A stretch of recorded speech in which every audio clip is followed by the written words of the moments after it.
सिया राम मग सब जग जानी, करूं प्रणाम जोर जुगदानी। समस्त चराचर विश्व के रूप में अभिव्यक्त भगवान के पावन चरण कमलों में सबके नमस्कार। मानव में और पशु इत्यादि में इंद्रियों का कोई भेद नहीं है, न इंद्रिय भोगों का भेद है। पशु भी आंख से देखता है, कान से सुनता है, नाक से सूंघता है, जीभ से चखता है, त्वक से स्पर्श करता है, मन से सोचता है। भूख लगने पर अपना खाद्य खाता है, उसको भी वही तृप्ति होती है जो हमको होती है। तो इंद्रियों में और इंद्रिय के भोगों में और इंद्रिय के भोगों से प्राप्त होने वाले सुख में पशुओं में और हम में कोई भेद नहीं।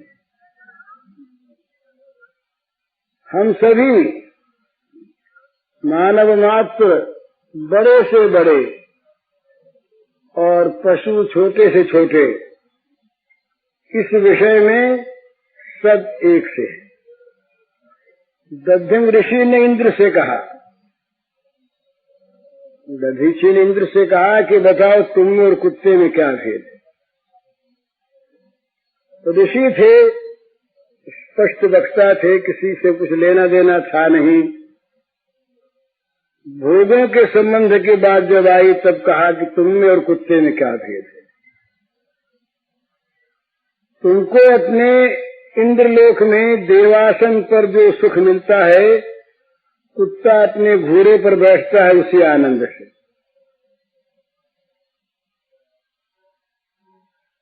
कुत्ते को भी वही सुख है, तुमको भी वही सुख है। इंद्राणी के साथ, कुत्ती के साथ कोई भेद नहीं।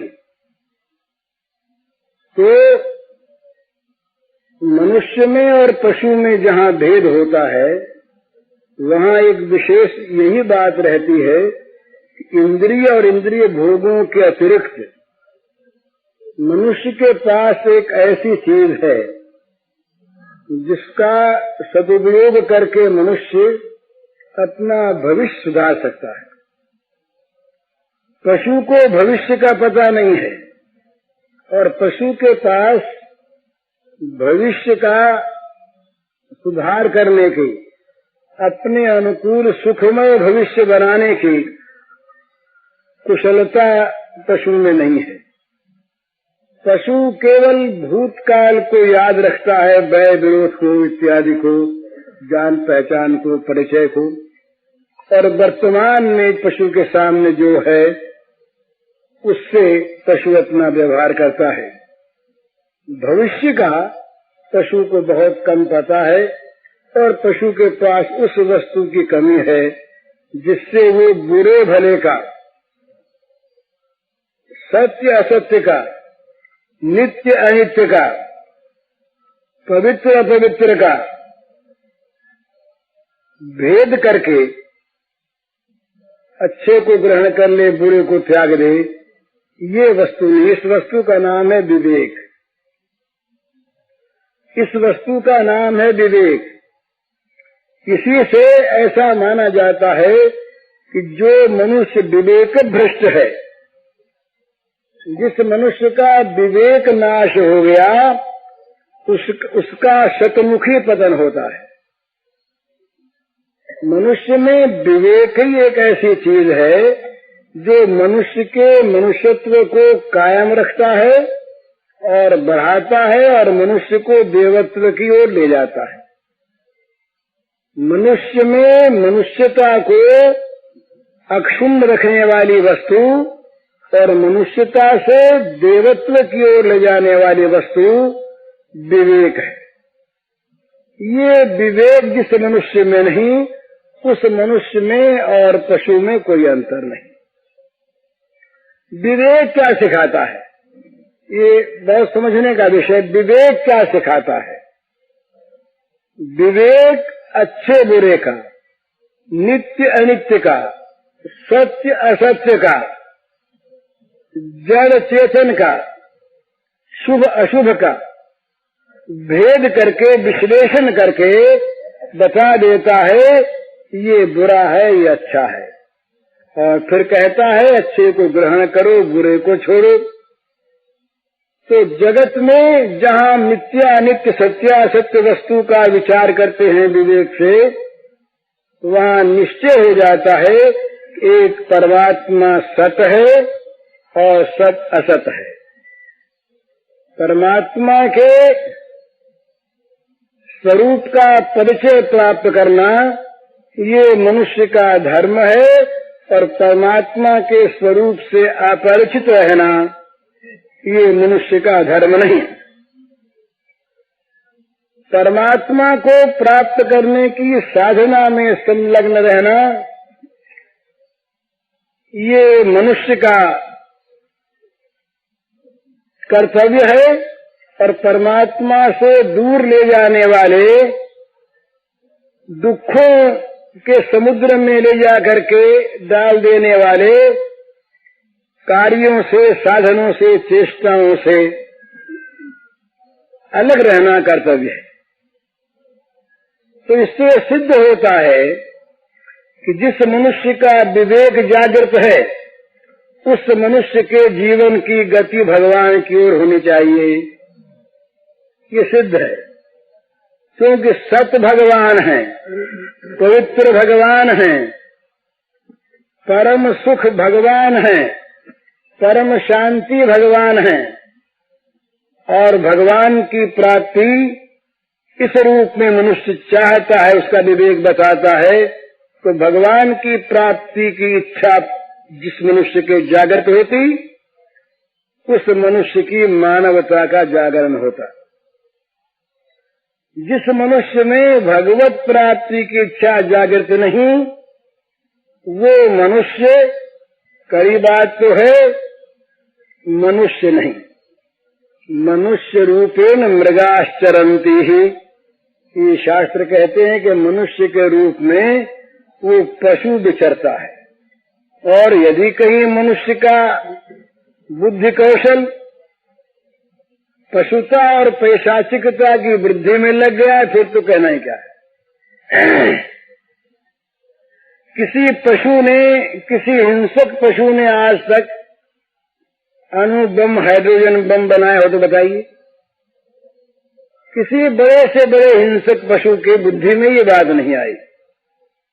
वो तो जो उसके सामने भक्ष्य आता है, उसको चाहे पेट भरकर खा ले, वो चाहे एक जानवर हो चाहे 1000 जानवर हो, जितना उसका पेट खाली हो, पर पशु योजना नहीं बना सकता। पशु जीवों के मारने की योजना नहीं बना सकता। हमारी सरकार ने योजना बनाई, 14 करोड़ रुपए रखे हैं नई इस पंचवर्षीय योजना में मछली इंडस्ट्री के लिए। मछली इंडस्ट्री सुना होगा नाम, ये नया नाम है इतिहास में। मछली की भी कोई इंडस्ट्री होती है। ये राजकीय पैमाने पर कानूनन हिंसा का इतना बड़ा प्रोग्राम शायद किसी ने नहीं बनाया।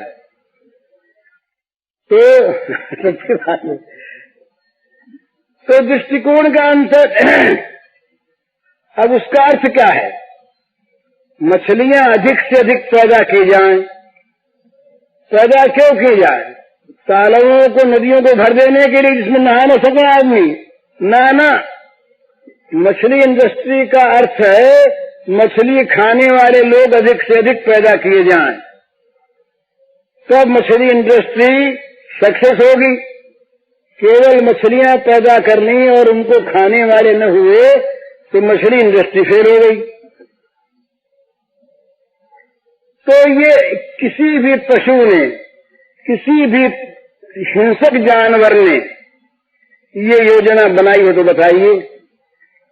बना नहीं सकता। ये जब मनुष्य की बुद्धि मनुष्य का बुद्धि कौशल, मनुष्य की चातुरी, मनुष्य की योजना शक्ति, ये जब किसी बुराई में प्रवृत्त हो जाती है तो लाखों लाखों पशुओं से बढ़कर वो मनुष्य जगत के लिए खूंखार बन जाता है।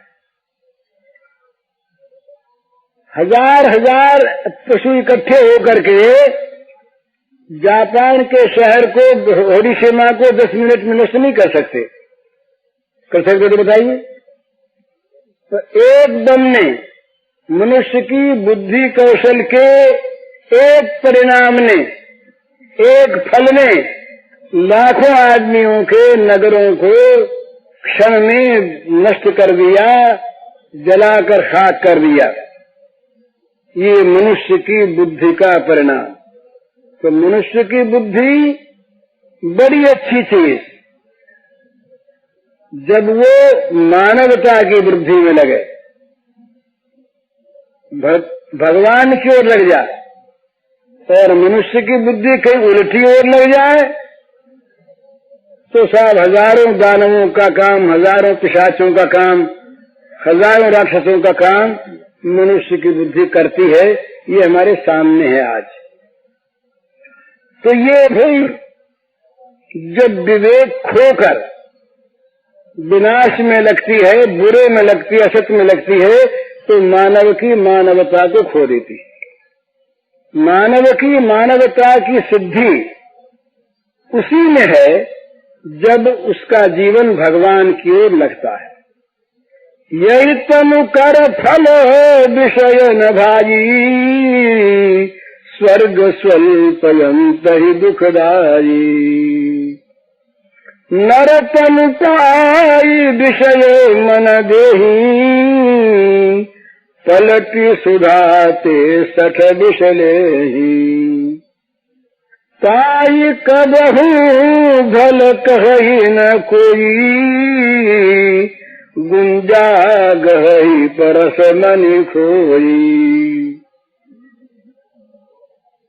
कहते हैं कि शरीर का, मानव शरीर का फल विषय नहीं, ये तो तमाम पशु शरीरों में प्राप्त है ही प्राप्त है। मानव शरीर की तो विशेषता इसी में है कि इस विषयासक्ति से ऊपर उठकर भगवान की ओर अपने मन को लगाए। जो मनुष्य शरीर पाकर विषयों में मन लगाता है, उसके लिए का पलट सुधा ते शठ विषले ही। ऐसे लोग अमृत को दे करके बदले में जहर लेते हैं। उन्हें कभी कोई बुद्धिमान नहीं कहता। जो स्पर्श मणि पारस दे करके बदले में वो घूंची चिरमी वो ले, उसे कोई बुद्धिमान नहीं कहता। इसलिए मनुष्य जीवन पाकर जो विषयों को ले लेता है भगवान के बदले में, वो इतने बड़े घाटे में रहता है कि जिसकी कोई सीमा नहीं। कहा भी उसको माँ ने पैदा क्यों किया? सुमित्रा मैया के पास लक्ष्मण जी गए। भगवान राम ने पहले कहा तुम लक्ष्मण रहो घर में। लक्ष्मण जी ने जो बात कही राम उससे बड़े प्रभावित। लक्ष्मण ने कहा मैं धर्म वर्म नहीं जानता, मैंने तो लड़कपन से आपको जाना है। राम मान गए, पर राम ने कहा अच्छा माँ से पूछे आओ। लक्ष्मण का दिल दहला, माँ है ना, और माँ कह देगी मत जाओ, राम के साथ वन में मत जाओ, तो राम ले जाएंगे नहीं। मैं तो चला जाऊंगा माँ की बात न मान करके, पर राम ले जाएंगे नहीं। राम ना कह देंगे मैं जाऊंगा नहीं, जा सकूंगा नहीं। बड़ा मन में डर, जल्दी से गए पर सकुचाते हुए माँ से कहा। माँ का तो हृदय खिल गया। माँ ने कहा लक्ष्मण तुम्हारा भाग्य खुल गया, तुम्हारे भाग्य राम बन जाहि। तुम्हारे भाग्य से राम बन जाते हैं, बड़ा सुंदर तुम राम के साथ जाओ, जहाँ राम वहीं अयोध्या है। राम को पिता दशरथ मानो, सीता को माता मानो और अपना जीवन अर्पण कर दो उनकी सेवा में। वहाँ एक बड़ी सुंदर चौपाई है, कहते हैं पुत्रवती युवती जग सोई, रघुबर भगत जासु सुत होई।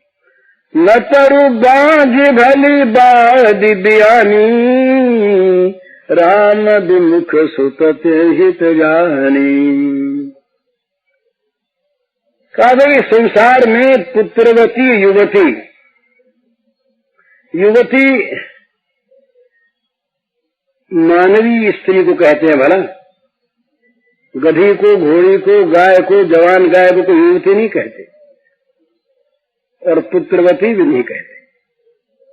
पुत्रवती युवती जग सोई, रघुबर भगत जासु सुत होई।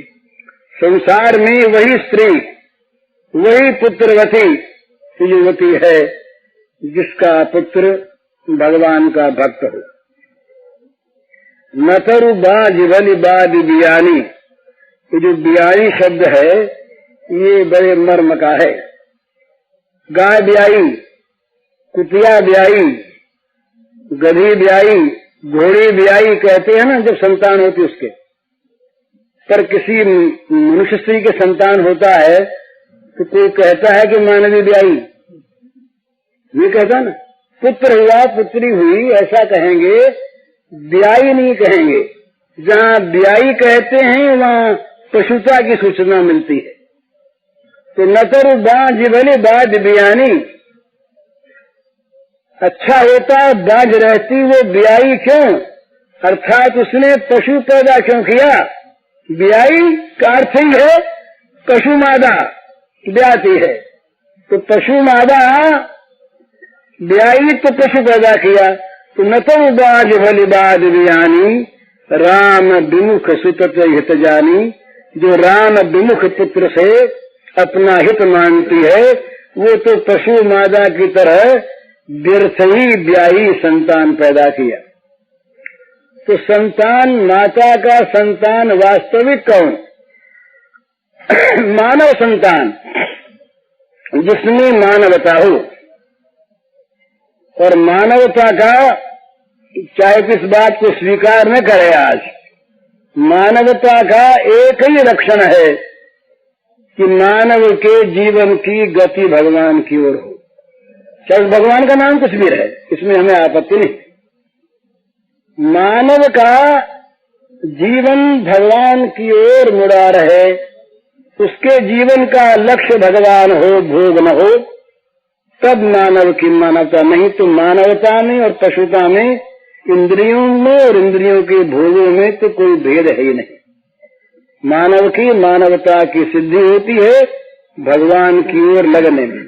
जब भगवान की ओर लगेगा तब क्या होगा, और भोगों की ओर लगेगा तब क्या होगा, ये आज के जगत में देख लीजिए।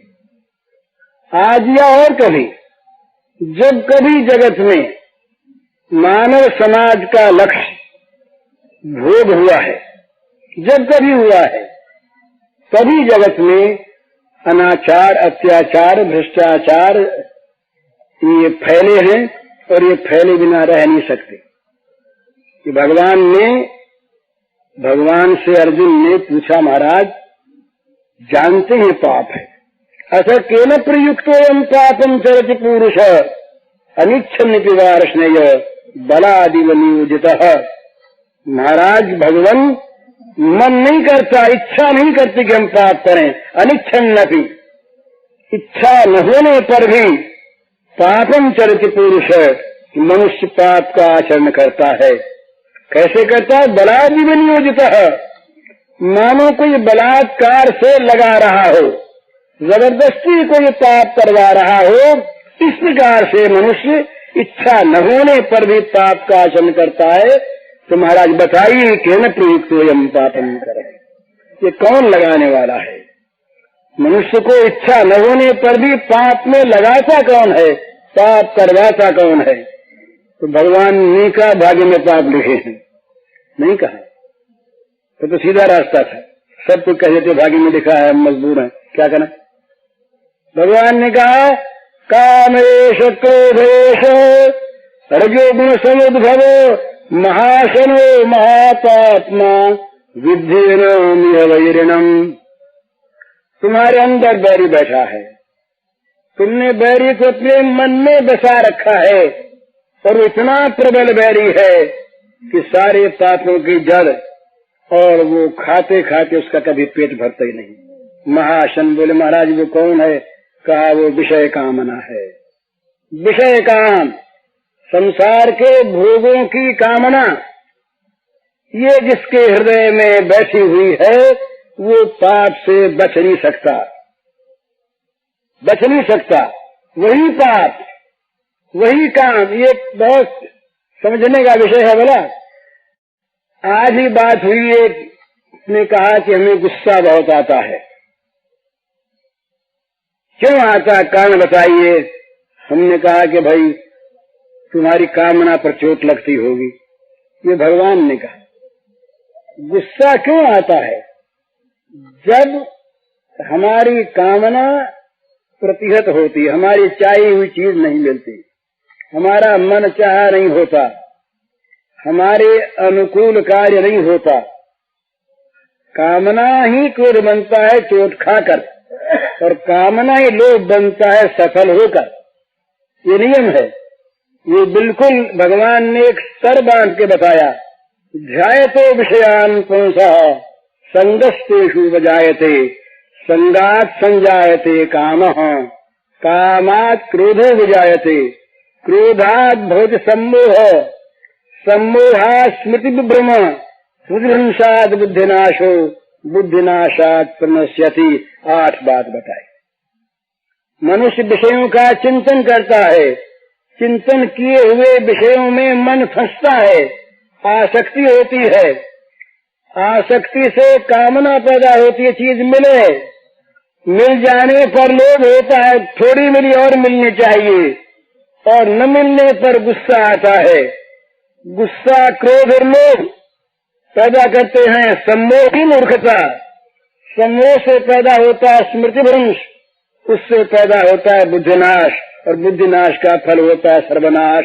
ये मनुष्य के गिरने का क्रम है, यूं गिरता है। तो भोगों की कामना जिसके मन में है, जिस मनुष्य के या जिस राष्ट्र के या जिस विश्व, उसमें अनाचार भ्रष्टाचार पापाचार होगा ही। और भगवान की कामना जिसके मन में है, जिस राष्ट्र के, जिस व्यक्ति के, तो वहाँ पापाचार अनाचार का विनाश होगा ही। ये सिद्धांत मान लेना चाहिए। इसलिए मानव यदि मानव होना चाहे तो भगवान की ओर मुड़े, मानव यदि पढ़ना चाहे तो भगवान की ओर मुड़े। शांति कामना वालों को नहीं मिलती। विहाय कामान ये सर्वान पुमाशत निष्प्रिय निर्ममो निरहंकार सशांति मधिगच्छति। सशांति मापनोति न काम कामी, काम कामी को, भोग कामी को शांति नहीं मिल सकती। शांति बाहर से नहीं आती, अंदर है। तो इसलिए मनुष्य की मनुष्यता की सिद्धि है भगवान की ओर लगने में। जब तक नहीं लगेगा भोगों में लगे रहेगा, और भोगों की प्रेत आज की हमारी योजना में कहीं भगवान का और आत्मिक उन्नति का नाम ही नहीं है। कम्युनिटी डेवलपमेंट करते हैं, अपने राष्ट्र का हम विकास करेंगे, विकास करेंगे धन से, विकास करेंगे खर्च बढ़ाकर, विकास करेंगे सड़कें बनाकर, विकास करेंगे नहरें बनाकर, विकास करेंगे पाठशालाएं खोलकर, विकास करेंगे अस्पताल बनाकर। ये सब ठीक, इसका विरोध नहीं, पर अस्पताल में जाने वाले रोगी ही न बने, रोग पैदा न हो। अदालतें जल्दी से जल्दी कम खर्च में फैसला कर दें, इसके साथ साथ अदालत में जाने वाले न पैदा हों। ऐसी चारित्रिक उन्नति हो कि सबको खाने को अपने आप मिलता रहे। ये जब नहीं देखेंगे, जड़ नहीं देखेंगे, तो होगा क्या? ये उन्नति रहेगी कई दिन? हिरण्यकशिपु के राज में बड़ी उन्नति हुई। इनका विरोध नहीं मेरा, ये सब होने चाहिए। हमारा जो धर्म है ना, ये महाराज इतना महान है। इस धर्म में 4 पुरुषार्थ माने, अर्थ धर्म काम मोक्ष। अर्थ को भी स्थान है और काम को भी स्थान है, पर अर्थ और काम हो धर्म नियंत्रित और उनका लक्ष्य हो मोक्ष। काम बन गया। ये तो अभ्युदय निश्रेष सिद्धि सधर्मा, ये वैशेषिक दर्शन का सूत्र है, जिसके द्वारा कुर्सियों में एक कुर्सी ले भैया, ये सर्वांगीण उन्नति हो, जिसके द्वारा समाज की सर्वांगीण उन्नति हो, अभ्युदय हो। अभ्युदय का सर्वांगीण उन्नति, और जिसके द्वारा निशेष की प्राप्ति हो, परम कल्याण मिले, उसका नाम धर्म। तो हमारे यहाँ सांसारिक उन्नति का विरोध नहीं, परंतु केवल सांसारिक भोगों की प्राप्ति ही जीवन का उद्देश्य भी नहीं। सांसारिक भोगों की प्राप्ति जहाँ जीवन का एकमात्र उद्देश्य होता है, वहाँ मनुष्य नहीं रह सकता। वो पशु बनेगा, राक्षस बनेगा, असुर बनेगा, पिशाच बनेगा, कुछ भी बनेगा, वो नहीं रहेगा। तो ये एक सिद्ध बात है। जहाँ विषय कामना है वहाँ पर पाप होंगे ही, और जहाँ पाप होंगे वहाँ दुख होगा ही। और जहाँ भगवत प्राप्ति की कामना है, भगवान की ओर जीवन जा रहा है, वहाँ पापों का नाश होगा ही। तो पापों का नाश होगा तो दुख का नाश होगा ही। तो इस प्रकार से ये एक समझ लेने की चीज है कि मानवता की सिद्धि भगवान की ओर लगने में है, चाहे उस भगवान का नाम हम कुछ भी रखें। मानवता भोगों के प्रवाह में बहने से नहीं रह सकती। तो आज का जगत जो उन्नति चाहता है, हमारी जितनी योजनाएं हैं, उन योजनाओं में कहीं अध्यात्म को, चारित्रिक उन्नति को, कम से कम मानव धर्म को भी कहीं खास तौर पर स्थान नहीं है। हम जनता के जीवन को ऊंचा उठाना चाहते हैं। ऊंचा उठाना चाहते हैं किस स्तर पर? कहाँ? जनता के जीवन को ऊंचा उठाना, सत्य में, अहिंसा में, विश्व प्रेम में, दया में, करुणा में, सेवा में, त्याग में, संयम में, इनमें ऊंचा उठाना चाहते हैं, या भोग में, इंद्रियलिप्सा में, सिनेमा देखने में, मोटरों पर बैठने में, अच्छी सड़कों पर चलने में, केवल कॉलेजों में 5-5 जूते रखने में? ये महाराज आज के ये स्टैंडर्ड ऑफ लिविंग, इसकी व्याख्या करके देखिए। जिसके पास एक जूता है, या महाराज जी की तरफ से जो नंगे पांव चलते हैं, ये निम्न स्तर है, जीवन का उच्च स्तर नहीं। कहीं गमछा पहन करके ये जिंदगी नहीं करता, ऐसा लोग कहते हैं। विद्यार्थियों से बात मेरी हुई है, वो कहते तुम्हारा नीचा स्तर है। कहीं गमछा पहन के ढीला में नहा लिए, नीचा स्तर। और पाखाने के नल से वहां से टब में नंगे होकर नहा लिए, ऊंचा स्तर। कहीं हाथ पैर धो करके जमीन पर बैठकर आसन पर और पत्तल में खा लिया तो नीचा स्तर, और कुर्सी पर बैठकर टेबल पर रखे हुए भोजन को कांटे चमचों से खा लिया तो ऊंचा स्तर।